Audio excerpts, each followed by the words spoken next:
You ask Tiger to solve. This deals with linear equations with one unknown. The final result is a equals 18. Let's solve it step by step. Swap sides. Group all constants on the right side of the equation. Add 7 to both sides. Simplify the arithmetic.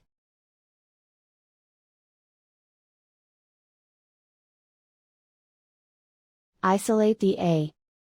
Multiply both sides by inverse fraction 2/1.